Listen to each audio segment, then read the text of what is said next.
오늘 저희 공동체 계속 우리 골로새서 말씀을 보고 있는데요. 오늘은 골로새서 1장 24절에서 2장 5절까지의 말씀 같이 보도록 하겠습니다. 오늘 본문도 우리 화면에 실어 드릴 텐데 이따 같이 말씀 읽고요. 또 본문 군데군데는 우리 오늘 주보에 보시면 설교 안에 분산돼서 들어 있습니다. 잘 함께 따라와 주시면 감사하겠습니다. 마태복음 13장 44절 말씀, 예수님께서 하나님 나라 비유를 하시면서 하셨던 말씀입니다. 여러분 잘 아시는 말씀인데요. 하늘나라는 밭에 숨겨놓은 보물과 같다. 어떤 사람이 그것을 발견하면 제자리에 숨겨두고 기뻐하며 집에 돌아가서는 가진 것을 다 팔아서 그 밭을 산다라고 하는 말씀이 있습니다. 한 아이의 이야기를 먼저 좀 나누도록 하겠습니다. 모험심도 강하고 엉뚱한 일을 종종 좋아했던 한 여자아이가 있었습니다. 사남매를 키우던 어머니는 방학이 시작되면 이 에너지 넘치는 사남매와의 방학이 너무 무서워서 방학이 시작하는 날 첫날부터 개학은 언제 오니?를 물어보셨습니다. 어느 여름방학 아이들이 바쁘게 방학을 보내지 않고 지금처럼 아이들이 방학도 바쁘던 그 시절이 아니라 너무나 길고 지루했던 그때에 그 여자아이는 여름에 마루에 배를 깔고 누워서 성경을 읽고 있었습니다. 왜냐하면 그 아이가 다니던 교회에는 방학 때마다 주일학교 새벽 예배가 있었어요. 그래서 그 새벽 예배 6시에 모였는데 새벽 예배 첫날 전도사님이 새벽 예배 한 번도 안 빠진 어린이 그리고 여름방학에 성경을 다 읽은 사람에게 푸짐한 상품을 준다라고 하는 그 말씀에 혹해서 그 여름 더위에도 아랑곳하지 않고 열심히 성경을 읽었습니다. 근데 그 아이가 성경을 읽다가 우리가 방금 읽었던 마태복음 13장 44절 말씀의 이야기에 매료된 것입니다. 어느 서장농이 주인의 밭에서 열심히 일을 하다가 보물이 가득 들은 항아리를 발견하고 집에 돌아가서 자기의 전 재산을 팔아서 그 밭을 샀다는 예수님의 이 이야기는 너무 흥미롭고 재미있게 다가왔습니다. 보물 항아리를 발견하면 얼마나 좋을까, 얼마나 기쁠까. 그 아이는 호기심이 발동해서 동네 어딘가에 그런 보물 항아리가 분명히 묻혀 있을 것이다 라고 생각을 했습니다. 그래서 그 항아리를 찾으러 집을 나섰습니다. 나무 막대기를 들고 동네 야산에 가서 흙바닥을 파기 시작을 했습니다. 흙을 파낸 지 얼마 안 됐는데 정말 놀라운 일이 벌어졌습니다. 100원짜리 동전을 발견한 것입니다.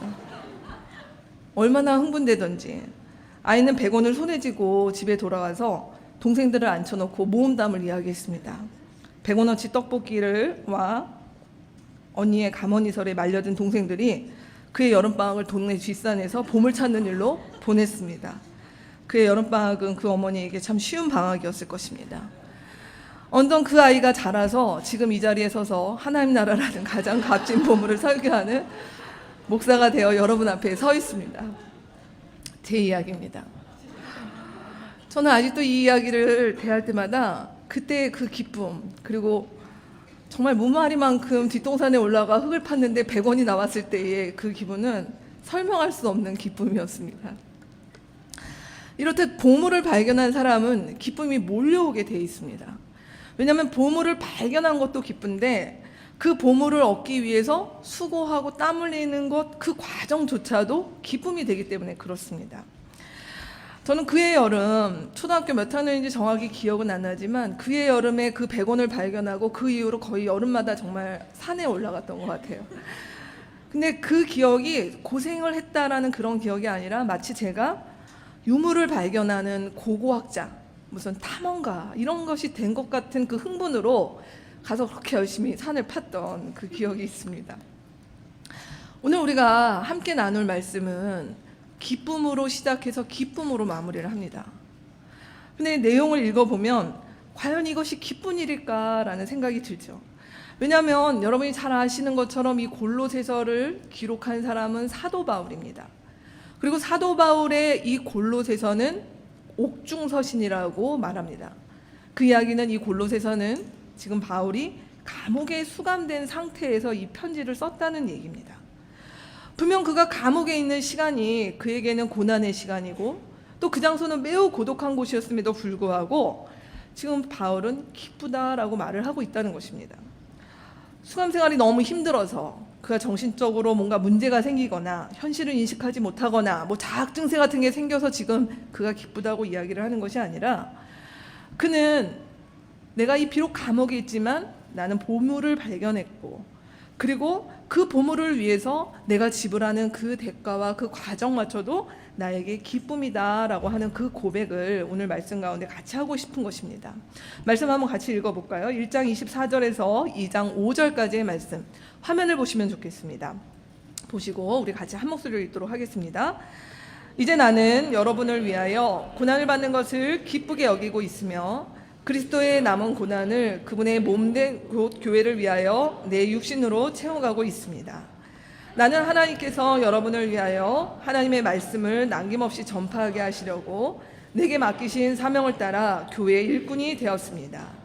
이 비밀은 영원전부터 모든 세대에게 감추어져 있었는데 지금은 그 성도들에게 드러났습니다. 하나님께서는 이방 사람 가운데 나타난 이 비밀의 영광이 얼마나 풍성한지를 성도들에게 알리려고 하셨습니다. 이 비밀은 여러분 안에 계신 그리스도요 곧 영광의 소망입니다. 우리는 이 그리스도를 전합니다.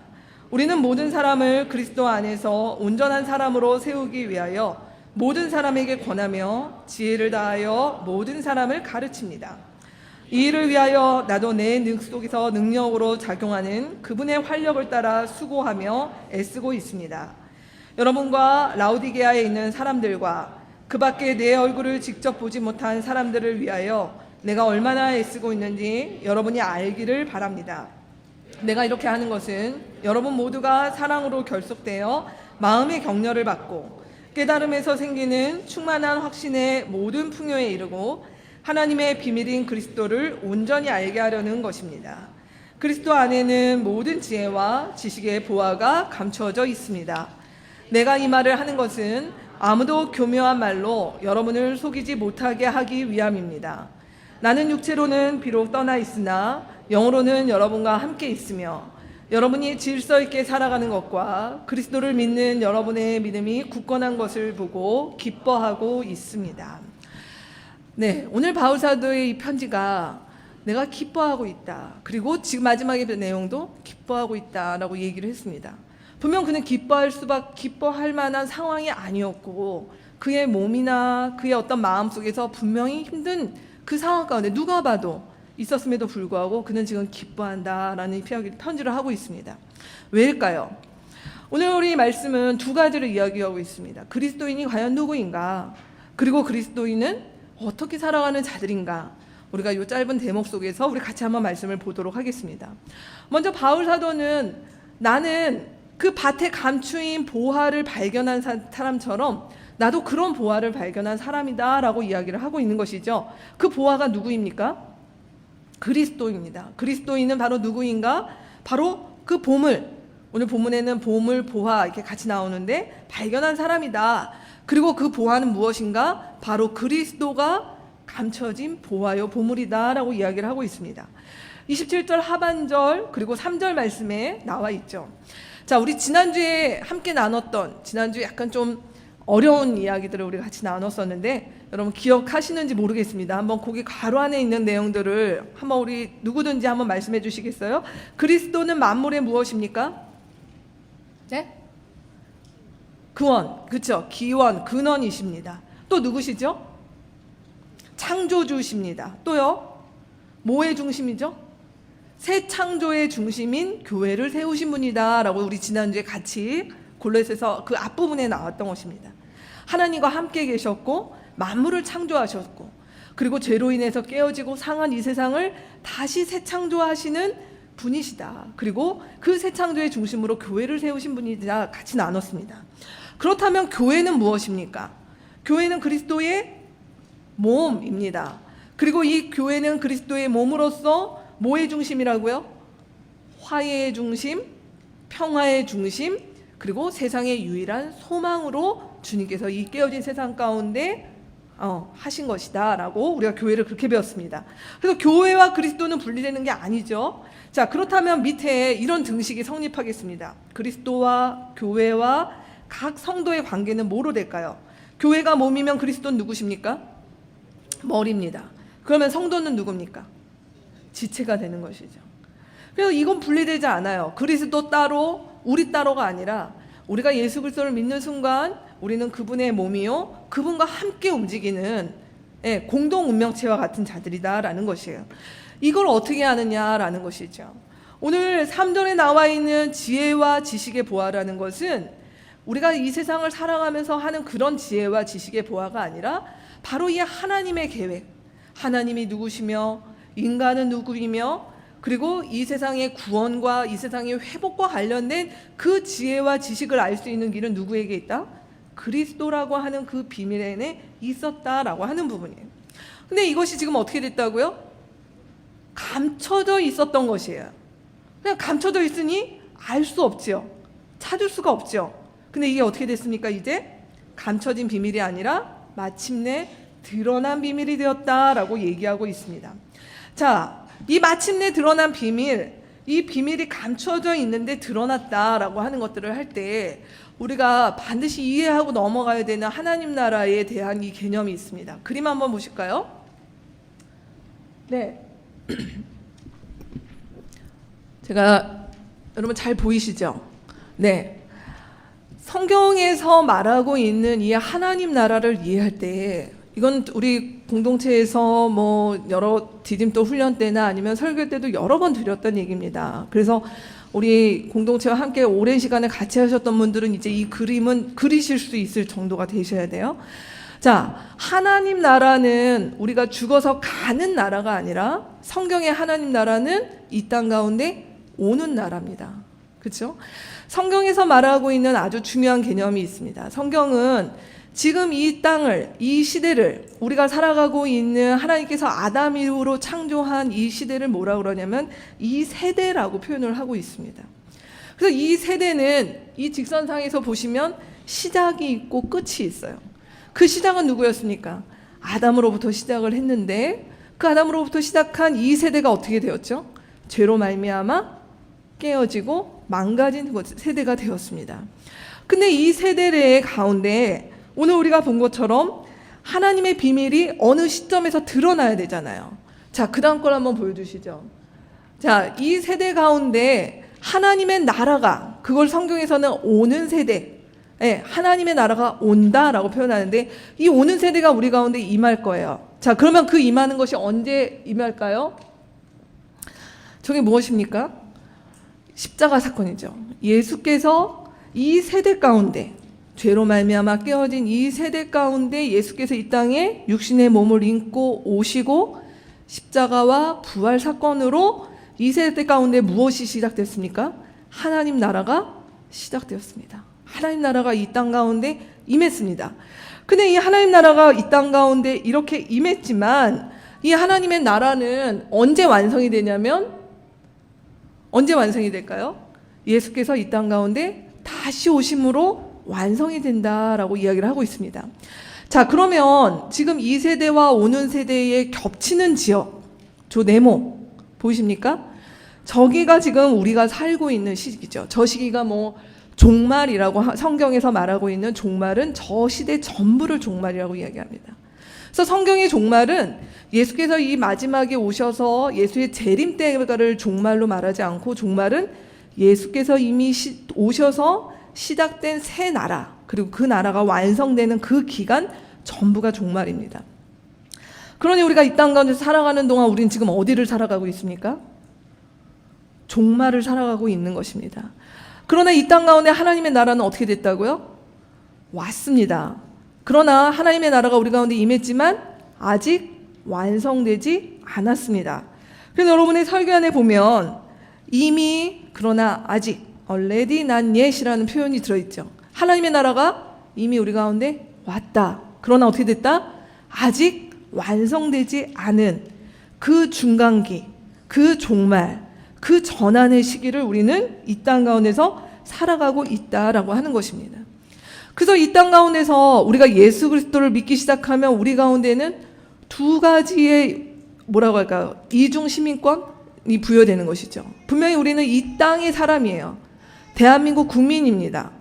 그러나 우리는 동시에 누구입니까? 하나님 나라의 백성입니다. 하나님 나라의 시민권을 가진 사람으로 살아갑니다.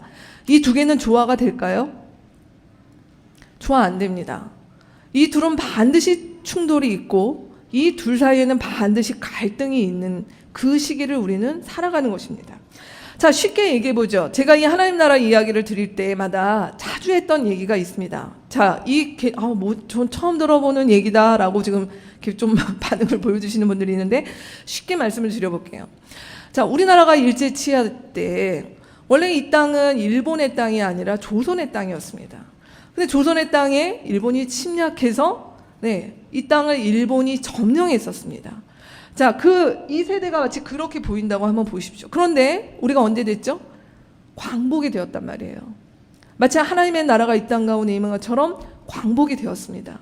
광복이 되고 해방이 되었지만 그러나 우리가 일제를 몰아내고 일제에 청산을 하고 했던 그 시간은 그날과 순식간에 되어진 것이 아니라 기간이 걸렸다는 것이죠. 그리고 아직도 우리는 역사 청산과 이런 문제가 아직 안 돼서 사실 어려움을 겪고 있지 않습니까? 그 시기를 겪고 있다는 것이에요. 그러나 분명한 건 뭘까요? 만약 우리가 지금 일제 치하에 사는 사람인데 우리가 해방의 소식을 들었어요. 그럼 어떻게 살아야 됩니까? 더 이상 이 땅 가운데 일본 순사들이 돌아다니지 않고 우리가 천황폐하를 섬기지 않고 우리는 이제 다시 해방된 조선의 사람이다 라고 하는 소식을 듣게 된다면 우리가 어떻게 살아야 되는 것입니까?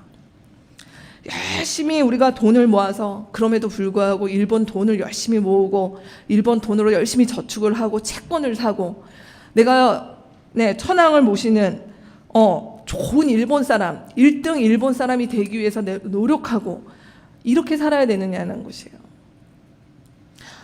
우리가 해방이 되었다라고 얘기를 하는 순간 그 전까지 살았던 방식하고는 완전히 달라지게 되는 것이죠. 이미 패망한 나라에 충성하고 거기에 맞게 사는 삶을 살아가는 건 어리석은 것입니다. 해방이 되었다면 어떻게 살아야 됩니까? 해방된 조선의 사람으로 살기 위해서 내 삶을 다 바꿔야 되는 것이 상식인 것이죠. 그게 상식인데 해방된 조선의 사람으로 살지 않고 끊임없이 그럼에도 불구하고 나는 일본의 사람으로 일본의 천황을 섬기는 사람으로 산다라고 하는 사람이 있다고 해봅시다. 그게 헌신이죠.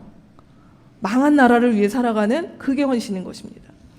자, 다시 한번 저 그림을 보십시오. 하나님의 나라가 이 땅 가운데 왔습니다. 우리가 하나님 나라의 비밀을 압니다. 하나님께서 이 땅을 회복하신다고 말씀하셨습니다. 어디를 따라 살아가는 것이 상식입니까? 이미 우리 가운데 임하여 이 세상을 회복하고 있고 이 땅 가운데 해방과 이 땅을 구원하러 오신 그 나라를 위해 살아가는 것은 헌신이 아니죠. 그게 상식인 것이죠. 근데 망할 나라, 이 세대라고 하는 것은 반드시 언젠가 끝이 있고 망하게 되는 그 나라와 이 세대의 방식과 이 세상의 방식대로 거기에 살아가는 것, 그게 헌신이에요. 그 망한 나라에 그걸 위해서 살아가는 것, 그게 헌신인 것입니다. 오늘 이 비밀이 모든 세대에게 드러났다라고 얘기하는 것은 단순히 여러분 예수님 믿으면 죽으면 천국 갑니다라고 하는 얘기가 아니라 주님은 이 그림을 우리 가운데 말씀하고 싶으신 거예요. 원래 하나님이 지으신 이 땅이 인간의 죄와 잘못으로 인하여 깨어져 있었다. 근데 이 땅의 원주인이시오 원래 왕이신 그리스도께서 이 땅에 오셔서 다시 회복하시기를 원하신다. 그리고 그 일을 시작하셨다. 그리고 그 일은 어떻게 된다? 반드시 완성된다 하는 그 약속의 메시지가 오늘 우리 가운데 주어졌다는 것입니다. 그리고 그 말씀이 어떻게 났다고요? 우리가 구약 성경을 읽을 때는 그런 메시지가 이스라엘이라는 유대인이라고 하는 사람들에게 독점되어 있는 것처럼 보이는데 오늘 말씀은 뭐라고 얘기하냐면 그렇지 않고 이제는 모든 성도들에게, 그 모든 성도는 누가 될 수 있습니까? 유대인뿐만이 아니라 이방인이든 노예이든 자유자이든 남자이든 여자이든 차별 없이 모든 성도가 될 수 있는 문이 모든 사람에게 열려있다. 온 인류를 향한 비밀이 마침내 드러났다라고 이야기를 한다는 것입니다. 자, 이 비밀이 드러났습니다. 그러면 이 비밀이 드러났다고 한다면 오늘 바울은 뭐라고 얘기하냐면 내가 이것을 알게 된 순간, 내가 이것이 무슨 일이 우리 가운데 일어나는지 알게 된 순간 나는 거기에 맞춰서 내 삶을 드린다. 거기에 맞춰서 나의 삶의 부르심이 무엇인지 나는 거기서 확인했다. 그게 사명이라는 것이에요. 그래서 오늘 25절 말씀, 또 28절 말씀에 보면 뭐라고 얘기하냐면 내게 맡기신 사명을 따라 교회의 일꾼이 되었다라고 고백을 하고 있는 것이죠. 바울은 내가 생각해보니까 뭔가 이 세상 가운데 좀 좋은 일을 해봐야겠어. 내 이름을 남겨야겠어. 이렇게 해서 사명을 발견한 것이 아니라 하나님께서 우리를 위하여 이 땅 가운데 무엇을 하고 계시는가, 하나님의 나라가 무엇인가에 눈을 뜨고 나니 거기에 내 인생을 드리는 것, 거기에 내 인생을 맞추는 것, 거기에 내 삶을 드리는 것, 난 그것이 나의 사명으로 발견되었다라고 이야기를 하고 있는 것입니다. 자, 이 사명이라고 얘기를 하면서 무엇이라고 얘기를 합니까? 교회 일꾼이 되었다라고 얘기를 한다는 것이죠. 오늘날 이 교회 일꾼이 되었다라고 얘기할 때 저는 이 부분이 성경이 얘기하고 있는 것과 오늘날 우리 교회의 현실 속에서 교회 일꾼이 되었다라고 얘기할 때 우리가 그리는 이미지가 너무 다르다는 것이에요. 오늘날 교회 일꾼이 되었다라고 얘기를 하면 많은 경우에 교회 일꾼은 누구냐면 예를 들어서 저 같은 목사 아니면은 뭐 선교사로 나가실 분들 뭐 이렇게 교회에서 오랜 시간을 머물며 교회와 관련된 일들을 전업으로 하고 있는 사람들을 교회 일꾼으로 한정지어 말하는 경우가 너무 많다는 것이에요. 근데 오늘 바울은 그 이야기를 하고 있는 것이 아닙니다. 교회의 일꾼이라고 얘기할 때 이 교회, 다시 우리 교회를 계속적으로 우리 반복을 해봅시다. 머릿속에. 교회는 무엇입니까? 건물이 아니죠. 교회는 누구라고요? 나죠. 그리스도의 몸된 나입니다. 그러면 우리 모두는 교회의 일꾼입니까? 아닙니까? 일꾼이죠. 그리스도의 일꾼이죠. 근데 이 교회의 일꾼인 우리는 어디에 가서 일을 해야 되는 것이에요? 그 사명은 어디서 감당을 해야 되는 것이에요? 세상입니다. 오늘 28절 말씀을 우리가 잘못 오해하는 게 그리스도 안에서 온전한 사람으로 세운다라고 얘기를 하면 많은 경우에 그리스도 안에서 온전한 사람이 되는 것은 이런 모습인 거예요. 어떤 사람이 있습니다. 어떤 사람이 이제 신앙생활을 막 입문을 했어요. 처음에 그는 신앙이 없었어요. 너무 약했어요. 근데 어느덧 신앙이 자라서 그가 어떻게 됩니까? 기도를 해도 막 유창하게 기도를 해요. 교회 봉사를 막 하기 시작하더니 막 주차 봉사부터 주일학교 교사와 성가대를 막 하기 시작을 해요. 그러다가 직분을 맡아요. 그래서 장로가 되고 심지어 막 신학교를 가서 목사가 되겠다고 해요. 그게 온전한 사람으로 간다라고 얘기할 때 정말 교회 일꾼이야. 이렇게 우리가 말하는 경향이 있다라는 것이에요. 근데 성경은 그 얘기를 하고 있지 않다는 것입니다. 여러분 상상해 봅시다. 골로새 교회, 1세기 골로새 교회는 건물도 없었어요. 그때는 신학교도 없었어요. 그때의 1세기 교회의 골로새 교회에 나왔던 교인들이 온전해진다라는 거, 그들이 온전한 성도가 되어서 교회의 일꾼이 된다는 건 어디가 있다는 것입니까? 일주일 내내 어디 건물, 지금 우리가 생각할 때 교회에 와서 청소하고 일하고 전도 나가고 뭐 하는 그런 일이었냐고요. 그거는 2000년이 지난 한국교회 상황이지 1세기 때는 건물도 없었고 아직 주일이라고 하는 개념도 없었고 모든 것이 잘 갖춰져 있지 않았던 데에 그들의 온전함이라는 것은 자기의 삶의 자리로 돌아가서의 변화가 일어났다는 그 얘기가 되는 것입니다. 그래서 우리가 상상해 봅시다. 초대교회 성도들의 온전함이 뭐였을까요? 그게 뭐가 됐을까요? 예를 들어서 교회 안에 장사하던 사람이 있었어요. 근데 그 사람이 예수를 믿기 시작했습니다. 그래서 그 사람은 원래 그 돈으로 그저 자기가 부자가 되는 일들, 만약 그가 남자라면 자기가 돈을 많이 가지고 집에 노예를 많이 고용하고 심지어 일부 다처를 하고 그 돈으로 흥청망청 쓰면서 살던 사람이 예수를 믿나고 하나님께서 하신 일을 알아듣기 시작하면 무슨 일을 할까요? 그가 이제 그런 데서 돈을 쓰는 것이 아니라 1세기 때에는 사회복지도 없었습니다. 예, 도시 그 사회의 가장 약자들을 돌볼 수 있는 사회적인 시스템이 없었습니다. 고아들, 남자아이들 같은 경우는 노예로 그냥 가져가고 여자아이들 같은 경우는 매춘의 자리에 끌려가는 일이 다반사였습니다. 그런데 이렇게 회심한 그리스도인, 복음을 받아들였던 그는 어떤 일이 있었을까요? 그런 고아들을 데려와서 밥을 먹이고 집에서 키우기 시작합니다. 제가 지금 지어낸 이야기가 아니라 실제로 1세기 우리 교회가 공인되기 전까지 일어났던 많은 사람들의 목격담이 뭐냐면, 저 그리스도인들은 뭐를 하길래 그 돈을 벌고 성공을 하거나 자기가 가진 지위를 뭘 하냐면, 그 사회에 가장 볼 볼일 없고 약했던 사람들을 먹이고 입히고 보호하는 일에 가장 앞섰던 자들이 그들이었다는 것이에요. 그런 변화가 일어났다는 것입니다. 자기의 노예를 인격적으로 대하는 일이 있었다는 것입니다. 사기치고 했던 일들 가운데서 돌이켜기 시작했다라는 것입니다. 그것이 바로 온전한 그리스도인이 된다라고 얘기할 때 바울이 이야기하고 있던 이 개념입니다.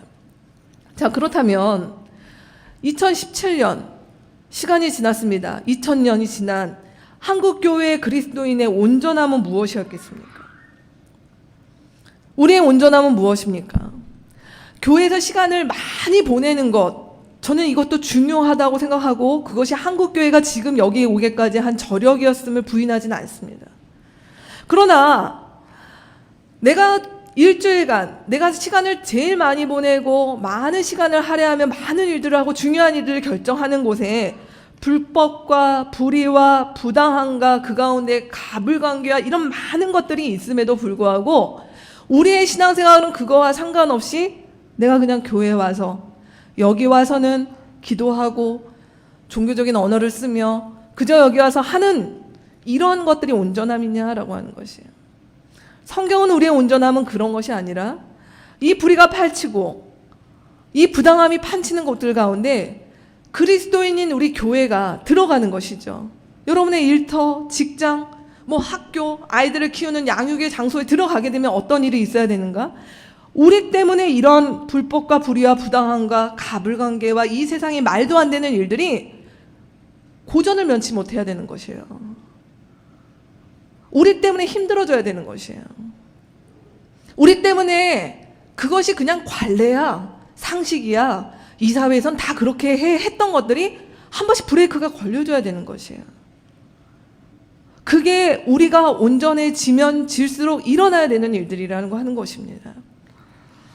근데 오늘날 그렇지 못하는 것이 사실 부끄럽고 가슴 아픈 일인 것이죠.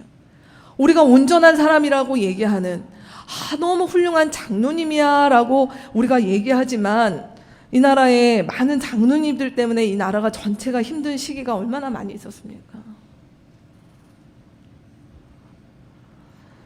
성경은 우리 가운데 한 번도 그 이야기를 하지 않는다는 것을 기억하십시오. 그렇기 때문에 오늘 본문에는 비전이라고 하는 단어가 나오지 않지만 소명, 하나님의 일꾼, 부르심, 이 모든 것들은 사실 비전이라고 우리 교회 안에 굉장히 많이 쓰는 용어죠. 비전이라고 하는 용어와 관련이 있습니다. 비전이라고 하는 뜻은 뭘까요? 원래는 뭘 본다라고 하는 의미죠. 뭘 보는 것입니까? 뭘 보는 것입니까? 내가 보고 싶은 걸 보는 건가요? 아니면 우리 사회에서 저게 비전이야 라고 하는 것들을 나도 같이 보는 건가요? 성경은 우리 가운데 비전은 뭘 보는 것이냐면 이 비밀을 깨닫고 보는 것이 비밀이라는 거예요. 하나님 나라를 제대로 보기 시작하는 것이라는 거예요. 저는 아까 말씀드렸습니다. 하나님 나라를 제대로 보면 볼수록 우리가 하나님 나라를 위해서 내 삶을 거기에 정조준하는 것, 거기에 맞추는 건 헌신이 아니다. 그게 상식이다. 여러분 이 말을 기억하십시오. 그래서 우리가 하나님 나라를 위해 살아가는 것은 대단한 일을 하는 것이 아니라 지극히 상식적인 일을 하는 것이다 라는 것들을 꼭 기억하셨으면 좋겠습니다. 자, 그렇다고 한다면 이 그리스도인의 삶, 이 비밀을 발견한 자들의 삶 어떻게 살아야 되는가 하는 것이죠. 이 비밀을 발견했는데 그 보물을 발견했는데 그 보화를 발견했는데 그것은 그냥 거저 얻어지는 것이 아니라 반드시 대가를 지불하게 되어 있습니다. 그 대가는 뭐냐? 우리 세 가지로 같이 보도록 하겠습니다. 첫 번째는 뭐냐면 그 대가를 지불하는 과정 가운데 1장 24절 말씀에 보면 고난이 있다라고 이야기를 했습니다. 고난받는 삶이 있다. 같이 한번 읽어보겠습니다. 1장 24절 말씀. 이제 나는 여러분을 위하여 고난을 받는 것을 기쁘게 여기고 있으며 그리스도의 남은 고난을 그분의 몸, 교회를 위하여 내 육신으로 채워가고 있습니다. 오늘 바울 사도가 1장 24절의 한 말씀은 우리 가운데 약간 충격이 됩니다. 그리스도의 남은 고난이 있다. 여러분 이 말 어떻게 생각하십니까?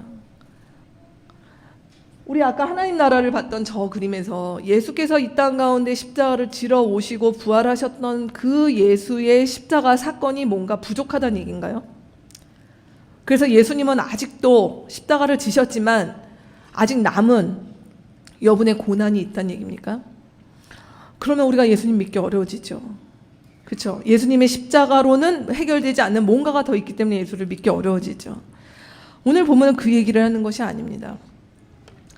오늘 말씀은 그리스도의 남은 고난은 왜 있습니까? 여러분에게 힌트가 되는 말씀 두 군데가 있습니다. 요한복음 15장 19절, 요한복음 16장 33절, 그리고 요한계시록 21장. 오늘 본문을 세 개를 실어드렸는데 먼저 말씀을 한번 같이 읽고 보도록 하겠습니다. 같이 읽겠습니다. 너희가 세상에 속하여 있다면 세상이 너희를 자기 것으로 여겨 사랑할 것이다. 그러나 너희는 세상에 속하였지 않았고 오히려 내가 너희를 세상에서 가려 뽑아냈으므로 세상이 너희를 미워하는 것이다. 너희는 세상에서 환난을 당할 것이다. 그러나 용기를 내어라. 내가 세상을 이겼다. 그들의 눈에서 모든 눈물을 닦아주실 것이니 다시는 죽음이 없고 슬픔도 울부짖음도 고통도 없을 것이다. 이전 것들이 다 사라져 버렸기 때문이다. 오늘 예수님께서 요한복음 15장 말씀 가운데 뭐라고 얘기하시냐면 우리가 그리스도에게 속해 있으면 요한복음 15장에는 그 유명한 포도나무 비유가 나옵니다. 우리가 그리스도에게 속해져 있으면 당연히 얻게 되는 고난은 뭐냐면 세상이 우리를 미워한다는 것이에요. 예수님이 말씀하시는 이 세상은 어떤 세상일까요? 이 그림에서 보여지는 이 세대입니다. 지금 이 세대는 누구가 점령하고 있다고요? 죄로 인해서 깨어졌고 그리고 사단의 공중에 권세 잡은 자가 잠시 왕도 아닌데 왕노릇하는 이 세대였다는 것이에요.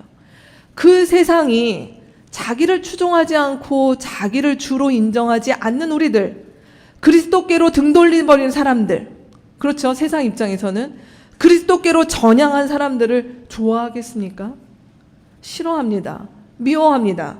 그리고 저들의 힘은 만만치 않습니다. 우리가 우습게 볼 일이 아닙니다. 한때 이 세상에 왕노릇했던 자들의 힘입니다. 깨어진 세상, 그 죄의 유혹과 그 마력은 우리가 생각하는 것보다 만만치 않습니다. 그거 우리가 다 경험하고 있지 않습니까? 그렇기 때문에 우리가 이 세상 가운데서 살아갈 때에 이 그리스도의 남은 고난은 바로 우리가 이 땅 가운데 그리스도를 따르기 때문에 얻게 되는 고난이라고 하는 것입니다. 이 종말을 살아가는 교회 가운데 있는 고난은 우리가 하나님의 징벌을 받거나 징계를 받아서가 아니라 이 시기에 하나님 나라 백성이면 응당이 있는 것이 고난이다 라고 예수님께서 말씀하신 것입니다. 환난을 당한다. 그러나 어떻게 하라고요? 주눅들지 말아라. 위축되지 말아라. 왜요? 끝난 싸움이기 때문이에요. 결론이 나 있는 싸움이기 때문에 용기를 내어라. 주님께서 그렇게 말씀하신 것입니다. 그렇기에 이 지금의 종말을 살아가는 교회, 이 중간기, 이 전환기의 교회의 아주 중요한 특징은 뭐냐면 고난받는 교회로 있는가라는 것이에요. 우리가 읽었던 마지막 말씀, 요한계시록의 말씀은 고난받는 교회가 그 고난이 끝나는 시점이 있어요. 요한계시록 21장의 말씀이 뭡니까? 우리가 이 땅에서 흘렸던 눈물, 그리스도를 주로 고백하고 그리스도를 따르고 하나님 나라 백성으로 살기 때문에 우리의 눈물, 우리의 슬픔, 우리의 울부짖음, 고통이 끝나는 날이 있다는 것이에요. 근데 이 말은 그럼 뭘까요? 그날이 오기 전까지 이 땅 가운데 우리가 살아가는 동안 고난받는 교회로 우리는 있다라고 하는 것입니다. 그렇기 때문에 이 고난은 우리가 직접 받는 고난이든 우리의 인생 가운데서 받는 고난이든 우리의 지체들이 받는 고난이든 아니면 이 깨어진 세상 가운데서 고통받는 자들의 옆에서 우리가 그들과 함께 보조하며 그들을 위로하며 그 고통을 대변하는 자리에 서 있는 것, 그것이 우리의 중요한 정체성이다라고 하는 부분이라는 것이에요. 근데 오늘날 유감입니다. 왜 유감이냐면 오늘날 교회들 가운데 많은 경우에 이런 말들을 정말 잘 쓰는 표현이 있는데 하나님이 다 하셨습니다 라는 말이 있어요. 여러분 들어보셨습니까? 강남에 있는 모 교회가 아주 큰 교회죠. 그 교회가 자주 하는 말이면 하나님 다 하셨습니다. 어떻게 해요? 몇백억짜리 건물을 하나님께서 다 지어주셨습니다. 그 교회는 우리나라 판검사들의 뭐 20%인가가 다닌다고 뭐 그렇게까지 얘기를 하더라고요. 하나님 다 하셨습니다. 네, 이렇게 사용된다라고 하는 것이에요. 소위 교회가 부흥되는 것, 대형 교회가 되는 것, 이것이 하나님께서 다 하셨습니다. 우리 아이가 대학에 붙었습니다. 하나님 다 하셨습니다. 네, 주일도 안 나오고 예배도 안 드리고 그렇게 사교육으로 몰아쳐서 했던 건데 하나님 다 하셨습니다. 우리 이렇게 얘기하는 경우들이 많이 있다라는 것입니다. 근데 정말 하나님 다 하셨습니까? 묻게 되는 것이죠. 그러면 이 말 속에는 만약 우리가 이 땅 가운데서 고난을 받는다면, 우리가 약한 자들과 함께 있는다면, 그러면 그것은 무엇입니까? 하나님이 안 하신 건가요? 하나님 우리를 징벌하시는 건가요? 하나님 우리를 회초리 드시는 건가요? 우리 인생에 어려움이 있고 이런 일들은 뭐가 우리가 하나님하고 잘못돼서인가요? 그렇게 이야기를 하면 예수님은 왜 십자가를 지셨으며 바울은 왜 감옥에 가 있는 것입니까? 하나님이 다 하셨으면 예수님이 로마 황제 이상의 모습으로 오셔야 되고, 바울은 소위 오늘날로 얘기하면 그 좋은 스펙을 가지고 화려한 자리에서 사람들을 가르치며 그렇게 있는 것들을 다 포기하고 왜 이러고 궁상맞게 있는 것이냐는 것이에요. 오늘날 이 하나님이 다 하셨습니다 라고 하는 말은 참 우려가 되는 표현입니다. 분명 우리의 구원과 관련해서 하나님 다 하셨는데, 그 하나님이 다 하셨다라고 하는 것은 소위 세상에서 말하고 있는 성공과 번영과는 거리가 멀어 보여요. 하나님께서 다 하셨기 때문에 고난도 있는 것입니다. 하나님께서 다 하셨기 때문에 우리는 이 땅 가운데서 환난도 있는 것입니다. 그리고 하나님께서 다 하셨음을 믿기에 이 환난과 고난이 끝나고 주님의 나라가 온전히 임할 것들에 대해서 우리가 믿음으로 가기 때문에 이 땅 가운데서 고난받는 일, 내가 그리스도를 따름으로 피해받는 일, 손해보는 일, 안 되는 것, 밀리는 것, 실패하는 것들에 대해서 우리는 위축되지 않습니다. 오히려 그 속에서 그럼에도 불구하고 의연해질 수 있는 그 힘은 주님께서 우리 가운데 이 고난받는 교회로 잠시 잠깐 이 땅에 있으라 하셨기 때문이라는 것이에요. 우리가 오해하면 안 되는 아주 중요한 사실이라는 것이죠.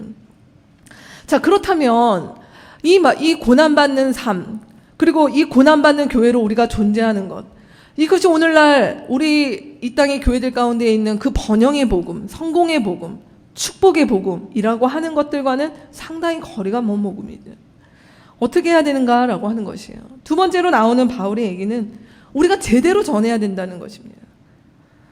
제대로 전하고 가르치는 것이 필요합니다. 오늘 한국교회에 저희 교회를 포함해서 저도 좀 무섭기도 하는데요. 저희 교회 최근에 오신 많은 분들이 설교 영상을 많이 들으셨다라고 얘기를 하시기 때문에 걱정이 됩니다. 네, 걱정이 됩니다. 네, 살을 빼야 되나? 뭐 이런. 네. 정말 많은 말씀이 있죠. TV를 틀어도, 인터넷을 봐도, 네, 책을 봐도 이 시대처럼 많은 말씀이 있는 시대가 드뭅니다. 그러나 정말 홍수 때 마실 물이 없다고, 오늘날 이 시대가 사실 안타깝게도 그 많은 말씀은 우리가 그냥 마구 들어서 되는 때가 아니라 걸러 들어야 될 시기가 됐다라고 하는 거예요. 왜냐하면 그 안에는 사실 성경이 말하고 예수께서 말씀하시는 복음과 상관이 없는 이 세상의 성공과 축복과 세속적인 것들이 복음 가운데 같이 섞여 들어온 비진리가 너무 많기 때문인 것이죠. 그래서 오늘 바울은 뭐라고 얘기합니까?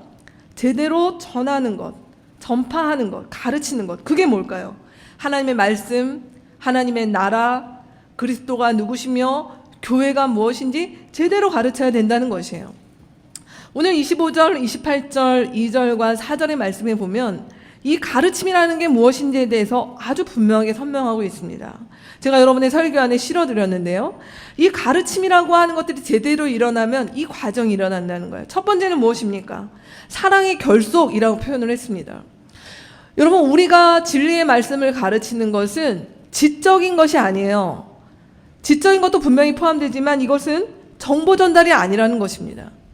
반드시 우리의 가르침은 어떤 일들이 일어나니까 우리 안에 하나님에 대한 사랑, 우리 자신에 대한 사랑, 지체들에 대한 사랑, 이 일들로 인해서 우리를 그 사랑 안에 우리를 묶어가기 시작하는 일들이 반드시 벌어지게 되는 것입니다. 우리가 그리스도의 말씀을 들으면 들을수록 어떻게 될까요? 나 중심적인 사랑이 아니라 나와 다른 사람들을 사랑하는 것, 교회를 다시 보는 것, 하나님의 사랑이 무엇인지 우리 가운데 선명해지는 이 일들이 생겨야지 정상이라는 것입니다. 그런 사랑의 결속이 우리 안에 일어나기 시작할 때 우리의 마음이 어떻게 된다고요? 마음의 격려를 받는다라는 표현이 있습니다. 마음의 격려를 받기 시작하면 그 마음은 어떤 일이 일어날까요? 삶을 바꾸게 되죠. 내 마음을 좌지우지했던 두려움, 염려, 경쟁, 무관심 이런 것들이 아니라 내 마음이 그 일들 속에서 진리의 말씀 가운데서 우리 가운데 주시는 용기, 믿음, 사랑, 평안, 기쁨 이 일들로 우리의 마음이 계속적으로 바꿔가기 시작하는 일들이 일어난다는 것입니다. 우리의 바깥의 삶이 바뀌어지지 않았음에도 그렇게 될 때 우리는 계속적으로 뭐가 됩니까? 하나님의 말씀이 그냥 말씀이 아니라 이 진리가 우리 안에 맞구나, 그 확신이 우리 안에 점점 더 선명해지는 것이죠. 하나님 나라가 점점 더 선명해지는 것이죠. 그러면서 우리는 계속적으로 하나님이 누구신지, 교회가 무엇인지, 말씀이 무엇인지 우리 안에 그 일들을 더 알아가고자 하는 일들이 생겨갑니다. 그리고 그 끝에는 뭐가 됩니까? 제가 분별이라고 얘기했는데 분별은 무엇일까요? 진리와 비진리를 구분하기 시작하는 거예요. 여러분, 진리와 비진리를 구분하는 것은 제가 해드리는 것이 아닙니다. 우리 교회 목사님이 그거는 이단이라고 그랬어, 그거는 비진리라고 그랬어, 중요한 정보이고 여러분이 참고하셔야 될 내용이지만 성경은 우리가 하나님의 진리를 알아가는 일에 하나님과 우리 사이에 중보는 예수 그리스도시요 진리의 말씀을 깨닫게 하시는 성령 외에는 없다라고 하셨어요. 저는 여러분에게 약간의 가이드를 해드릴 뿐이에요. 우리가 진리의 말씀을 분별하고 우리가 이 땅을 살아가면서 무엇이 내 삶을 살게 하는 것인가, 내가 무엇에 집중해야 되는가 하는 것은 누가 가르쳐줘서 내 귀에 머리에 심어줘서 할 수 있는 것이 아니라 하나님의 말씀을 제대로 전하고 깨닫고 알아가고 그 사랑이 무엇이며 그 일이 무엇인지 우리가 알아가기 시작할 때 이 분별하게 된다는 거지. 그래서 바울이 얘기하는 것처럼 누가 교묘한 말로 속이는 것들에 대해서 그냥 따라가는 것이 아니라 저기가 맞는가며 하는 것이 아니라 따진다는 거예요. 이게 옳고 그름인지를 분별한다는 거예요. 왜요? 그 분별의 힘이 진리의 말씀 가운데 우리 안에 생겼기 때문이라는 것이죠. 우리 아이들을 키울 때 뭘 키워야 됩니까? 저는 아이들이 커가면서 우리가 어렸을 때는 이거 먹지 마, 이거 하지 마 다 따라다니면서 할 수 있어요. 그럼 벌써 초등학교가 되고 자기의 사생활이 생기고 친구 관계가 생기는 아이들한테 그걸 다 쫓아다니겠습니까? 그게 아이를 망치는 거죠. 엄마가 헬리콥터 맘이 돼서 다 쫓아다니면서 하지마, 이거 해, 저거 해 이렇게 하는 것이 아이를 망치는 것이죠. 아이에게 뭘 키워줘야 되는 겁니까? 아이를 믿어주고 아이 안에 무엇이 옳고 아닌지에 대해서 볼 수 있는 것들을 힘을 키워주면 그 아이는 자라가면서 시행착오가 있겠지만 힘을 키우는 것입니다. 무엇을 해야 될지 안 해야 될지 그 아이가 스스로 자라가야 그게 정상적인 성인이 되는 거 아니겠습니까? 신앙생활도 마찬가지라는 거예요. 우리가 가르침을 배우는 것은 여러분이 다 그러시지는 않겠지만 그냥 우리 목사님 말씀 잘 전해주시나, 우리 목사님이 설교를 잘하시나, 그 차원이 아니라는 것이에요. 그 말씀이 우리 안에 들어와 내 안에 변화되고 하나님의 말씀 속에서 이제 내 삶을 분별할 수 있는 거예요. 내가 일터에서 어떻게 해야 되는가, 지금 내가 인간관계 가운데 어려움이 있는데, 내가 이직을 하려고 그러는데, 내가 이러이러한 어려움이 있는데 어떻게 해야 되는 거예요? 말씀 뽑기 하면 되는 거예요? 신년이니까 올해의 말씀 딱 뽑으면 이렇게 되는 겁니까? 그건 굉장히 유아적인 수준이라는 것이죠. 하나님의 나라를 알고 그 속에서 지금 내 삶이 이렇구나, 내가 여기서 견뎌내야겠구나, 이런 일들을 분별하기 시작할 때 우리가 그 안에서 제대로 잘한다라고 하는 것입니다. 저희 교회에 지금 이제 들어오신 분들은 다 아시겠지만 저희 교회는 별도의 교인 등록 절차가 있지 않고 디딤돌이라고 하는 훈련들이 있습니다. 5개까지 있습니다. 저희 교회 오셔서 복음이 무엇인지를 점검하는 풍성한 삶의 디딤돌이라는 것이 있습니다. 풍성한 삶의 디딤돌을 통해서 예수 그리스도가 내 인생의 주라고 고백하시는 분들, 우리는 이들이 두 번째 디딤돌, 하늘가족 디딤돌, 우리 교회 가족이 되고 공동체가 되고 지체가 되는 훈련을 하는 게 두 번째 디딤돌입니다. 근데 그 가정, 그 지체가 되고 함께 공동체가 되는 걸 우리 교회는 어떻게 하겠다고요? 가정교회라고 하는 모습으로 하겠다는 것입니다. 그게 세 번째 디딤돌, 가정교회 디딤돌입니다. 이 가정교회를 하다 보면 가정교회 안에서 내가 가정교회에 들어와서 함께 누리고 이럴 뿐만 아니라 우리 가족들을 섬기고 돕는 일을 하겠다 하시는 분들이 들어갈 수 있는 디딤돌, 언약가족 디딤돌이 네 번째 디딤돌입니다. 지체들을 섬길 뿐만 아니라 이제는 내가 공동체를 세워가겠다, 목자로 하나님 앞에 가봐야겠다 하는 디딤돌, 마지막 디딤돌, 헌신가족 디딤돌이 있습니다. 그리고 1대1로 제자훈련을 하는 풍성한 삶의 기초라고 하는 1대1 제자훈련 과정이 3개월 과정으로 지금 가정교회 안에서 다양하게 이루어지고 있습니다. 여러분, 디딤돌과 풍성한 삶의 기초를 하면 사람이 바뀝니까? 5개의 디딤돌과 풍산기를 통해서 사람이 바뀌면 이 세상 사람 바꾸기 너무 쉽죠. 디딤돌과 풍산기가 사람을 바꾸는 게 아니라 사람을 바꾸는 것은 디딤돌과 풍산기라고 하는 툴 속에서 역사하시는 성령이세요. 이건 툴에 불과합니다. 그런데 이 도구인 이 풍성한 삶의 기초 디딤돌, 왜 우리 공동체에서 하냐는 것이에요. 이것은 우리가 무엇을 약속한 자들인가, 우리가 어떤 서약을 한 자들인가, 우리가 믿는 바가 무엇인지 그것을 상기시켜주는 최소한의 장치인 것입니다. 풍성한 삶의 디딤돌을 맞춰서 예수를 주로 고백하신 분들에게 저는 묻습니다. 예수를 주로 고백하시지 않았습니까? 그렇다고 믿음으로 고백하지 않았습니까? 그렇다고 한다면 어떻게 살고 있습니까? 물을 수 있는 근거라는 것이에요. 앞에 언약가족인 김상은 자매가 있습니다.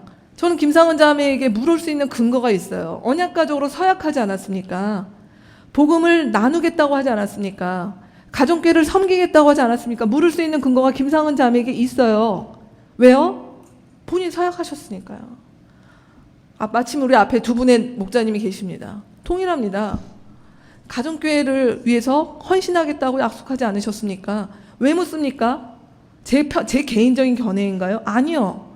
여기 앞에 계신 두 분의 목자님 그렇게 서약하시고 목자 되신 거라는 거예요. 그 서약 속에서 우리가 전하고 가르친 것이 그냥 공중에 없어지는 그런 가르침이 아니라 우리는 이 속에서 계속적으로 서로를 지켜주고 세워주고 도전하는 것이라는 거예요. 그렇게 하기로 하지 않았는가? 하늘 가족이 된다라고 하는 건 이런 삶이라고 하지 않았는가? 따지겠다는 것이 아니라 우리가 그렇게 가자, 우리 그렇게 하기로 약속하지 않았냐라고 이야기한다는 것입니다. 이것이 전하고 가르친다라고 하는 내용 가운데 포함되어 있는 것입니다. 자, 이럴 때 이것이 그냥 거저될까요?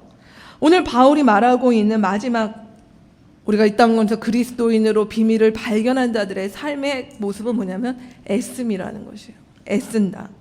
오늘 29절 말씀, 또 2장 1절의 말씀에 보면 애쓰다라고 하는 표현이 있습니다.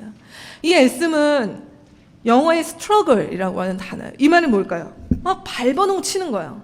어떻게까지 발버둥 쳐요? 이 애쓰다라고 하는 거는 그냥 나 좀 이랬어 이 정도가 아니라 피곤해, 지쳐, 녹초가 된다, 이 말이 다 여기에 포함되어 있어요. 우리 지금 요한복음을 아침마다 우리 도시락으로 묵상하고 있습니다. 요한복음 4장 6절, 여러분 이번 주에 묵상하셨는데 예수님께서 사마리아의 수가성 여인을 만났을 때 예수께서 어떻게 하셨냐? 고나셨습니다. 피곤하신 상태. 이게 뭘까요? 피곤해. 이게 아니고요. 정말 피곤하다고, 지쳐있다고, 배도 고프고 피곤하고 어디 누워서 한참 자고 싶은 상태라는 거예요. 몸이 피곤하다는 거예요. 자, 바울은 어떻게 있었다고요? 고린도전서 4장 11절에서 13절 말씀 실어드렸습니다. 같이 읽어보실까요? 우리는 바로 이 시각까지도 줄이고 목마르고 헐벗고 얻어맞고 정처 없이 떠돌아다닙니다. 우리는 우리 손으로 일을 하면서 고된 노동을 합니다. 우리는 욕을 먹으면 도리어 축복하여 주고 박해를 받으면 참고 비방을 받으면 좋은 말로 응답합니다. 우리는 이 세상의 쓰레기처럼 되고 이제까지 만물의 찌꺼기처럼 되었습니다. 바울이 이야기하는 거는 정신적인 노동입니까? 아니에요. 오늘 말씀이 뭐라고 얘기하면 실제로 줄였다고, 배고프다고요. 목마르고 헐벗고 맞고 떠돌아다니고 그러면서는 뭐 했다고요? 노동했다는 얘기입니다. 자기의 손과 발로 움직였다는 얘기입니다. 입술이 부르텄다는 얘기예요. 오늘 이 애씀이라고 하는 단어들이 사실 제가 오늘날 한국교회 안에 또 많은 교회 안에 특별히 우리가 대한민국의 교회에서 더 그런 것 같습니다. 이 애씀이라고 하는 단어가 굉장히 왜곡되어 있는데 왜 그러냐면 교회 안에 이 애씀을 머리와 입으로 애쓰는 사람들이 있어요. 한국 교회 안에 직분이 높거나 장로가 되거나 목사이거나 아니면 남성이거나 많은 교회의 당회에는 남자들만 들어갑니다. 그리고 나이가 많거나 이게 뭐 다 할 수는 없지만 제가 일반적인 것들을 얘기합니다. 그들의 애씀은 머리와 입으로 애쓰는 것이에요. 난 교회 중요한 일을 하고 있어요. 어떻게 해요? 교회 1년 계획을 짜고 예산을 짜고 입으로 어떤 일들을 논의하면서 심각하게 당회를 오래 하면서 했었다는 거예요. 근데 죄송하지만 많은 경우에 그렇게 직분을 맡고 높은 곳에서 애쓰고 수고하는 분들이 손과 발은 움직이지 않아요. 걸레 하나 안 들어요. 주방에 가서 설거지 하나 안 합니다. 왜냐하면 그런 애씀은 누가 하는 것입니까? 나이가 어리거나 여자이거나 직분이 없거나 교회의 중요한 직책을 맡지 않고 발언권이 없는 자들은 그렇게 애쓰는 거예요. 애씀이 차원이 두 가지로 나눠져 있다는 것입니다. 여러분, 예수님도 그렇게 하지 않으셨고 바울도 그렇게 하지 않았습니다. 이게 왜 어디서 그럴까요? 제가 요즘에 재밌게 읽고 있는 책이 한 권 있습니다. 현직 판사인 문유석 씨라고 하는 분이 쓴 개인주의자 선언이라고 하는 책을 읽고 있습니다. 이 책에 재미있는 예가 하나 있었는데 이 사람이 지금 현직 판사입니다. 그런데 판사 세계의 이야기를 얘기하면서 뭐라 그러냐면 다 판사들이 다 거기서 거긴데 지방법원 부장판사들의 아주 중요한 목표가 뭐냐면 고등법원의 부장판사가 되는 것이 너무 중요하다는 것이에요. 근데 월급의 차이가 있냐? 아니라는 거예요. 호봉제이기 때문에 아무런 차이가 없어요.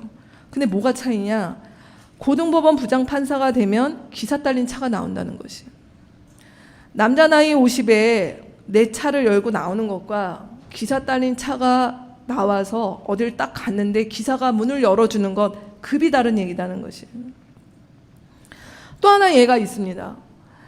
사업을 하는 사람들이 모여서 중소기업 중앙회라고 하는 것이 있죠. 이 중소기업 중앙회가 되면은 그 자리 가운데서 아주 중요한 게 있는데 그것은 뭐냐? 중소기업 중앙회장이 돼보는 것이에요. 왜요? 부총리급의 예우가 된답니다. 아무런 것이 없는데도. 그 예우는 뭘까요? 공항에 딱 가면 출국 수속 받는 트랙이 다르다는 것이에요. 제가 이 얘기를 왜 드립니까? 우리 한국 사회가 가지고 있는 우리의 뼛속 깊이 가지고 있는 것이 뭐냐면 우리가 애쓰고 수고하는 것들이 급이 달라요. 중요한 지위에 올라가고 헤드가 되고 머리가 되고 리더십을 될수록 뭐가 되는 것입니까? 손발이 돼주는 사람들이 따라오는 그 애씀을 받는 위치에 있고 나는 머리와 입으로 애쓰는 것이 중요하게 되고 성공했다라고 하는 지표가 있다는 것이에요. 이 잘못된 것이 교회 안에 들어와 있습니다. 우리 교회는 좀 뭐라고 할까요? 네, 저부터 여자 목사이기도 하고 좀 다르니까 이러지만 전형적으로 느꼈던 한국교회의 많은 부분들은 이 애씀이 너무나 다르다는 것이에요. 중요할수록 남자일수록 교회 안에 영향력을 발휘하는 사람들일수록 절대로 손과 발로 애쓰는 자리에 많이 가 있지 않습니다. 여러분, 예수님 이거 기뻐하지 않습니다. 바울은 우리 가운데 이렇게 가르치지 않았습니다. 애씀과 수고는 머리와 입으로 하는 것이 아니라 몸으로 하는 것입니다. 가정교회 모임에서 설거지하는 것입니다. 가정교회 식구들 실어 나르는 것입니다. 애들 뒤치다거리 하는 것입니다. 이것이 애씀과 수고의 모습이라는 것입니다. 오늘 바울이 우리 가운데 이렇게 수고하여서 복음은 이렇게 전달되어서 우리 가운데 왔다는 것을 기억하셨으면 좋겠습니다. 자, 그럴 때 오늘 말씀의 결론은 무엇입니까? 우리 처음에 나눴던 것처럼 이러한 일들은 그냥 하는 것이 아니라 우리의 공동체가 우리가 예수를 믿는 그 과정이 기쁨이 끊이지 않는 일들 가운데 주께서 우리를 부르셨다라고 이야기를 합니다. 5절 말씀에 바울이 이야기한 것들 여러분 한번 같이 읽어볼까요? 나는 육체로는 비록 떠나 있으나 영으로는 여러분과 함께 있으며 여러분이 질서 있게 살아가는 것과 그리스도를 믿는 여러분의 믿음이 굳건한 것을 보고 기뻐하고 있습니다. 오늘 이 말씀에서 바울은 기뻐하고 있습니다 라고 말씀을 마무리하고 있습니다. 왜 기뻐하는가? 처음에 이야기한 대로 바울은 골로새 교인들을 아직 보지 못했습니다. 그래서 지금 얘기하는 것처럼 육체로는 그들과 만나지 못했다는 거예요. 그럼 바울은 도깨비입니까? 어떻게 같이 있겠다는 것입니까? 같이 있을 수 있는 이유는 영으로는 여러분과 함께 있으며 라고 얘기했습니다. 이 영이 누구십니까? 성령께서 우리를 하나님 나라의 백성들을 한 곳을 바라보게 하신다는 거예요. 같은 곳을. 하나님 나라를 바라보게 하시기 때문에 같은 곳을 바라보고 한 성령 안에서 하나 되게 하셨기 때문에 우리는 그곳에서 같은 곳을 바라볼 수 있습니다. 거기다가 같은 길을 걸어갑니다. 왜요? 질서 있게 살아가는 것들이 복음 안에서 달라지는 변화입니다. 질서 있게 살아가는 것은 무엇일까요? 쉽게 얘기하면 삶의 우선순위의 조정이 일어난다는 것이에요. 하나님 나라를 알고 예수를 믿기 시작하면 내 삶의 우선순위가 달라집니다. 우리의 시간은 무한대의 시간이 아니죠. 우리의 인생은 누구 가운데나 모두에게 주어진 공평한 24시간입니다. 근데 내 시간들을 어떻게 살까? 내 물질과 시간의 우선순위가 달라져 버리는 거예요. 그래서 이전과는 다른 나의 삶의 양식, 다른 라이프 스타일을 갖게 되는 것이죠. 그게 같은 길을 걸어가는, 질서 있게 살아가는 일들이 우리 안에 서로에게 일어나는 변화라는 것. 이건 획일적인 것을 말하는 것이 아니라 우리의 삶 가운데 우선순위가 달라지며 무엇을 비우고 무엇을 채워질까 하는 것이 달라지는 변화라는 것이에요. 그럴 때 어떻게 될까요? 같은 면이 늘어납니다. 어떻게 해요? 우리의 믿음이 굳건해지는 일들이 나의 이야기뿐만이 아니라 당신의 이야기요, 우리 가정교회의 변화로 드러나는 일들이 있다라고 하는 것입니다.